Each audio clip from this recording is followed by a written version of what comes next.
एक समय की बात है। राम अपनी पत्नी और बेटे के साथ रहता था। राम का ज़्यादा समय काम करने में बीत जाता था। वह रात को देरी से आता था और सुबह जल्दी निकल जाता था। इसलिए उसकी और उसके बेटे की मुलाकात मुश्किल से ही हो पाती थी। देर से आने के कारण बेटा सो जाता था और सुबह भी सोया हुआ रहता था। एक दिन रविवार का दिन था।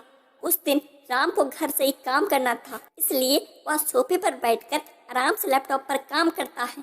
तभी उसका छोटा सा बेटा राम के पास आकर बैठा। राम उसकी तरफ नहीं देखता है। बेटा कहता है कि पापा, मैं आपसे एक बात पूछना चाहता था। राम को लगता है कि उसे कुछ चाहिए होगा, इसलिए पूछ रहा है। राम बिना बेटे की तरफ देखे कहता है कि हाँ पूछो। बेटा कहता है कि पापा, आप 1 घंटे का कितना कमा लेते हो? राम को गुस्सा आता है। वह कहता है कि तुम्हें क्या करना है इस बात से?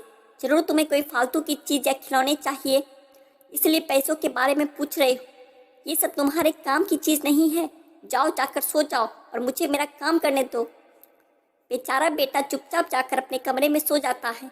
काफ़ी रात हो गई थी। अब राम अपना काम पूरा करके सोने जा रहा था तो उसे बेटे की याद आती है कि उसने कैसे बेचारे बच्चे को डांट दिया।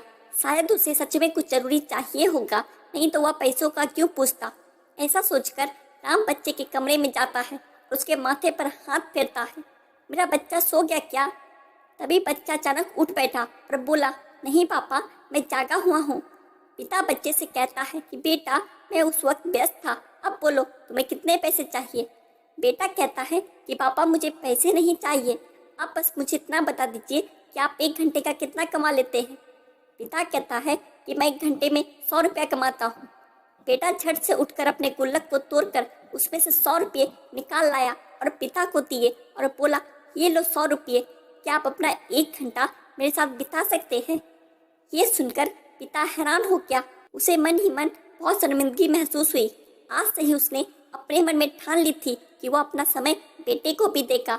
उस रात दोनों बाप बेटे मिलकर खूब सारी बातें करते हैं। अब राम समझ गया था कि परिवार के साथ वक्त बिताना कितना जरूरी है। काम करना और पैसे कमाना जरूरी है, लेकिन अपनों के साथ समय बिताना भी जरूरी है। आशा करता हूँ दोस्तों, आपको एक छोटी सी कहानी अच्छी लगी होगी। ऐसी और कहानियों के लिए हमारे चैनल को सब्सक्राइब करें। धन्यवाद।